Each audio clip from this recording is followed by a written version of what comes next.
Ons volgende gas in die ateljee en ons gaan van fietsry na skilder, maar ook I think it's one of our naughtiest guests we've ever had, Dieter Marzinger.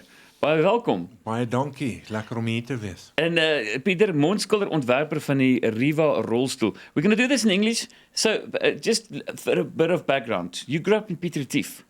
Well, I was born there. Oh, you're born in Piet Retief. Grew up in Johannesburg. Okay.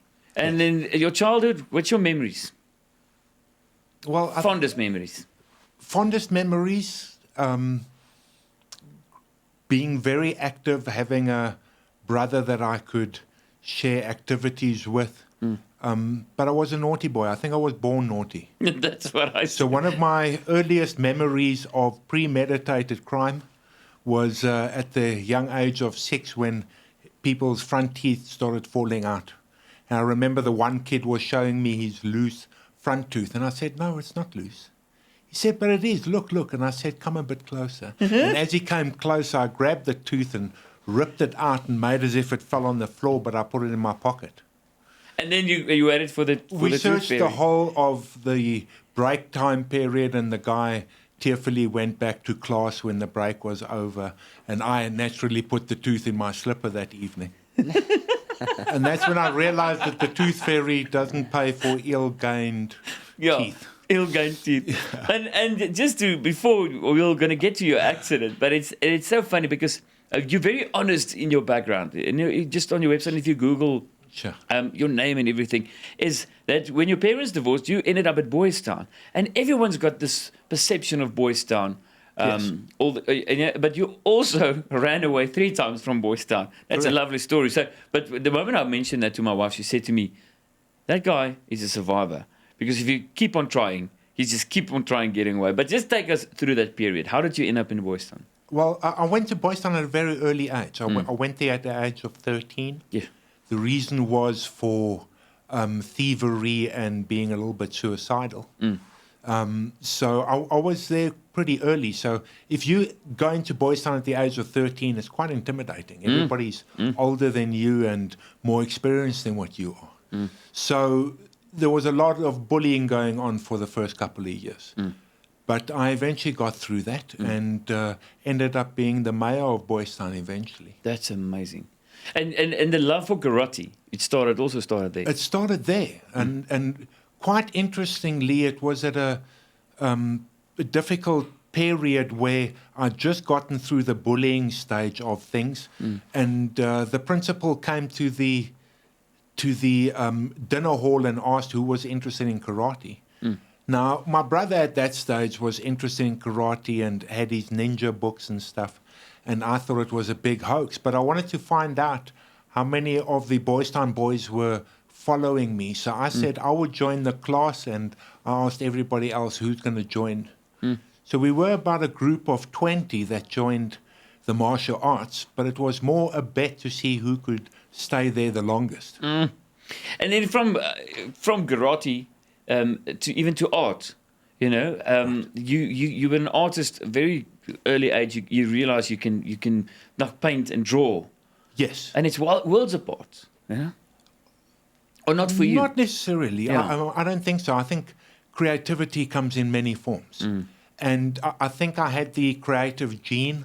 My parents used to keep me busy by giving me a piece of paper and a pencil just to keep me occupied. Yes. So I remember it from that time period that it was there, but it was never developed formally. It was always just an interest. There was just for a bit of background, because we're going to get this very interesting, even if you just Google images with your name. We want to get to the accident, and I want to talk about painting with your mouth, how all that happened, and what keeps you inspired, because you're just not giving up, and you're so inspirational. Thank you. So just stay tuned, Dieter. As jy nou net ingeskakel het hier op die groot ontbyt, ons gesels met Dieter Marzinger. Hy's 'n mondskilder en ontwerper van die Reva-Rolstoel. Ons gaan nou by daai rolstoel kom.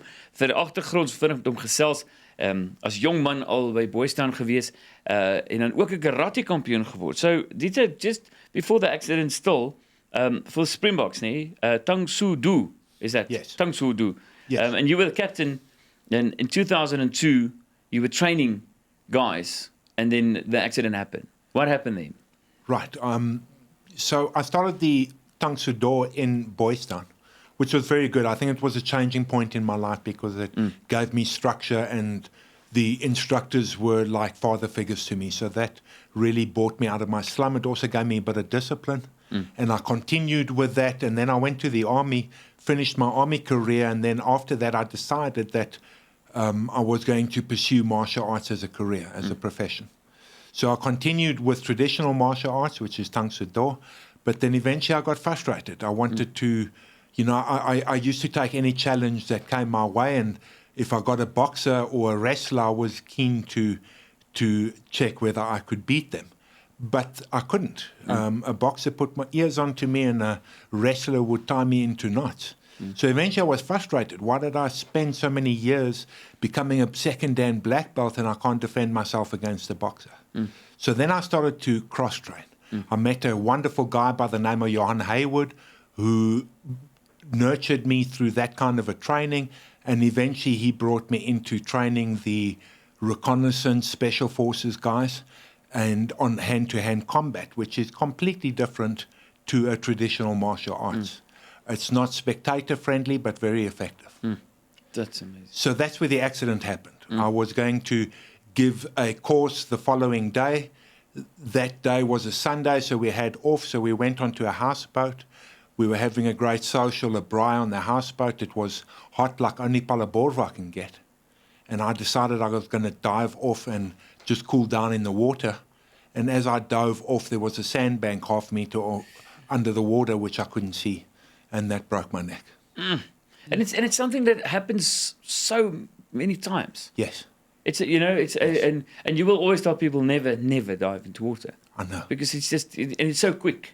Absolutely. And now being active like that, in your mind, go from there to a quadriplegic, how did you manage, depression or what's going on and the shock?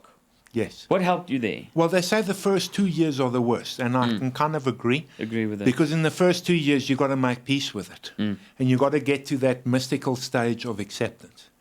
And people make it sound like once you get there, you've now made it. But it kind of comes and goes.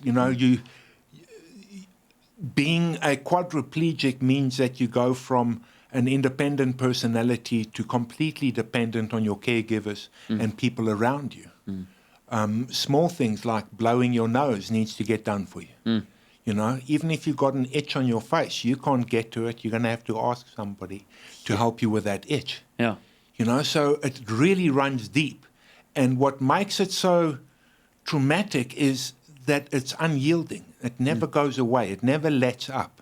It's not like you go through a good phase and then you become sick again. No, you're quadriplegic from when it starts right until you're going to die. So it's you got to work through it, and there's better times and then there's difficult time periods.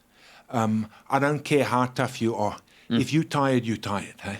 Yeah. So there's times when you need to grind your teeth and you need to work through it, but it can be done. And then we're going to chat further because even when I just Googled you, there's scuba diving and, jumping out of planes, but we're going to get there. And then even the painting, that's just amazing. So, Dieter, stay tuned. Ons gesels verder met Dieter Marzinger, Mondskilder en Ontwerper van die Reva-Rolstoel. Ons het nou vinnig agtergrond geskep na die ongeluk en 'n geweldige skok vir iemand wat so aktief is. It was a big shock. You're very active, but you didn't stop being active. I saw pictures scuba diving en valskermspring wat glad nie nou in Engels kan dink wat dit is nie. Wat is dit? Parachute jumping. Skydiving, parajumping. Parachute jumping. Parachute jumping. Yeah. And you just stayed active. Is it a mental thing you said, you know what, I'm not going to just sit here? Yes. I also wanted to take the perceived limitations that I had in my mind of now I'm a quadriplegic, there's nothing really much that you can do. You can't use your arms and your legs, so how physical are you going to be? But that's a mental limitation, and you need to stretch those limitations a little bit. So jumping into a microlight or jumping out of a plane will stretch those physical limitations for you. It will also blow your mind a little bit and get your heart pumping again. And I think it's good to be absolutely horrified, scared every now and again. Gives you a little bit of life. Yeah, definitely. And then painting from that wild side in you. Yes. Painting with your mouth. And I've seen some of this up. I particularly, we're not going to show them, but particularly I like the nude studies that you do. I like the nude studies too. Yeah, definitely. Rian, ek sal dit vir jou WhatsApp, die prentjies. But how did that happen? And it's really amazing. I need to thank my mom-in-law at that time. She was the one that actually didn't give me a gap. She actually built me a makeshift easel, put a piece of paper on it, put a pencil in my mouth, and literally told me, I'm going on holiday. When I come back, I want to see a picture. So I took up the challenge, and that's how it started. So thanks to her. Sure. And it's also, I mean, time-wise and again mentally. Yes. Does it mean a lot to you? It keeps you busy. It keeps you creative. Yes, yes. And especially I belong to an association which is the Mouth and Foot Painters Association, and they are absolutely wonderful. I mean, they motivate you, they keep you online, they keep you disciplined, which is very important as self-development as a painter. You need to have a goal, otherwise why do the activity? Yeah, of course. But they've been really supportive. Life wouldn't have been the same without them. But what's important about the painting is that as a quad, you need to find a passion. Luckily, I had a passion as an artist. You need to follow it. You need to have a bit of discipline. If you don't have any value or feel that your self-worth is very low, I think your rest of your existence is going to be very depressing. So the Foot and Mouth Painters Association has given me that value, has given me a reason to live. And then you're sitting there on a 4x4 chair. Yes. Other guys drive around with their 4x4s, so do you. What's the story behind the chair, the Reva chair? I've had 5 wheelchairs since I've been a quadriplegic, which is 15 years now. And the first 3 wheelchairs were cheap Chinese imports. So they never were ergonomical. The seating arrangement was never practical. Things broke. I think maybe because the Chinese develop wheelchairs for men that are 65 kilograms. Yes, they're all small. Where in South Africa, we're a little bit of a bigger species. Yeah, yeah. So eventually, out of my frustration, I went to a local manufacturer and tried his wheelchairs, but that was just as frustrating. And then in my frustration, I was still dealing with the local manufacturer when my boss, who's a armored vehicle manufacturer, came into the room and saw me because I was pale with anger. Yeah. And he said, "What's wrong with you?" And I said, "Why don't we build wheelchairs that won't break?" He said, "Make up a business plan," and that's where it all began. So I got hold of the engineers.